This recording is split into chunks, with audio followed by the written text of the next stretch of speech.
हनुमान जी कलयुग में जीवित हैं, ये बात हम सभी जानते हैं।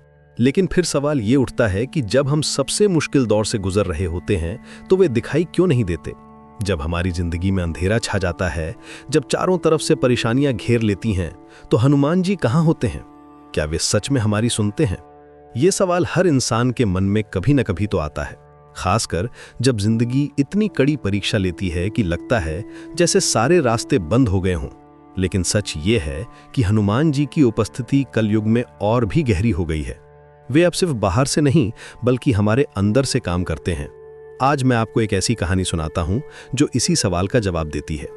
ये कहानी है राज की, एक साधारण इंसान की जिसकी जिंदगी में एक दिन सब कुछ उल्टा हो गया। राज का जॉब चला गया था, 3 साल की मेहनत एक दिन में बर्बाद हो गई थी, पैसे खत्म हो गए थे, बैंक अकाउंट में सिर्फ कुछ 100 रुपए बचे थे। घर वाले भी साथ छोड़ चुके थे। उन्होंने कहा था, अब तुम अपना रास्ता देखो, हम अपना देखते हैं। वो अकेला था, बिल्कुल अकेला। उसके दोस्त भी धीरे धीरे दूर होते गए थे। जब इंसान के पास पैसा नहीं होता तो रिश्ते भी कमजोर पड़ जाते हैं। रात के समय जब पूरी दुनिया सो रही थी, राज अपने छोटे से किराए के कमरे में बैठकर रो रहा था। उसकी आंखों से आंसू इस तरह बह रहे थे जैसे कोई बांध टूट गया हो। उसने आसमान की तरफ देखा और कहा, हनुमान जी, अगर आप सच में जीवित हैं तो मुझे कोई इशारा दे दीजिए। मैं टूट चुका हूं, मेरे अंदर अब कोई हिम्मत नहीं बची। उस रात राज को एक अजीब सा सपना आया। सपने में उसने देखा कि एक तेज रोशनी उसके कमरे में आई। ये रोशनी इतनी चमकदार थी कि पूरा कमरा सुनहरे रंग में नहा गया और उस रोशनी के बीच से हनुमान जी प्रकट हुए। उनका चेहरा शांत था, लेकिन आंखों में अपार करुणा थी। उनकी मौजूदगी से पूरा कमरा एक अलग ही एनर्जी से भर गया। हनुमान जी ने धीमी आवाज में कहा, बेटा राज, तुम सोचते हो कि मैं तुम्हें छोड़ गया हूं? तुम बिल्कुल गलत सोच रहे हो। मैं अपने भक्तों की परीक्षा लेता हूं, उनकी हिम्मत आजमाता हूं, लेकिन उन्हें अकेला कभी नहीं छोड़ता। कलयुग में मेरा काम यही है, तुम्हारी अंदरूनी शक्ति को जगाना। राज ने हकलाते हुए पूछा, लेकिन प्रभु, मैं इतना परेशान क्यों हूं? मैंने कभी किसी का बुरा नहीं किया, फिर आप मेरी मदद क्यों नहीं कर रहे? हनुमान जी मुस्कुराए और बोले, मैं तुम्हारी मदद कर रहा हूं, लेकिन तुम समझ नहीं पा रहे। मैं चमत्कार नहीं करता, मैं तुम्हारी अंदरूनी शक्ति को जगाता हूं।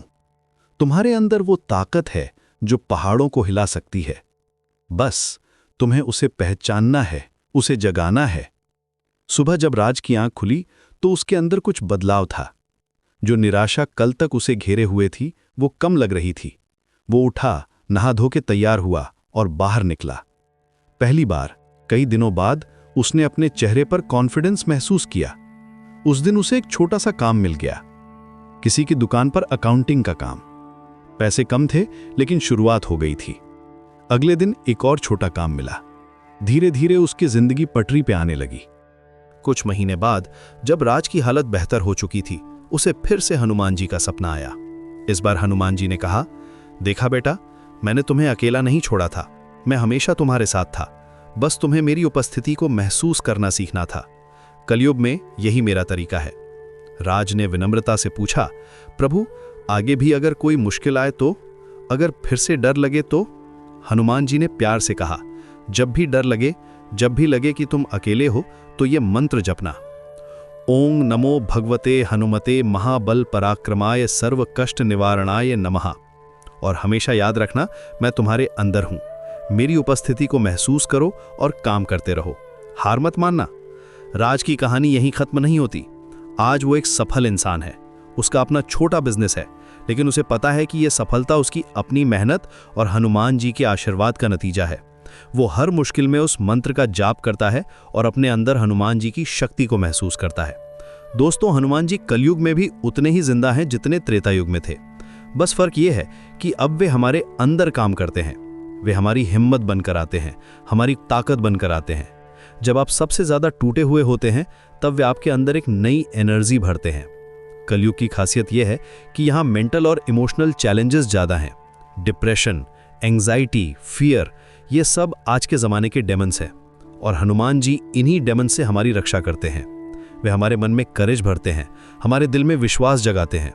जब आपकी ज़िंदगी में अंधेरा हो, जब लगे कि तुम अकेले हो, तो ये मंत्र जपना, ओं नमो भगवते हनुमते महाबल पराक्रमाय सर्व कष्ट निवारणाय नमः।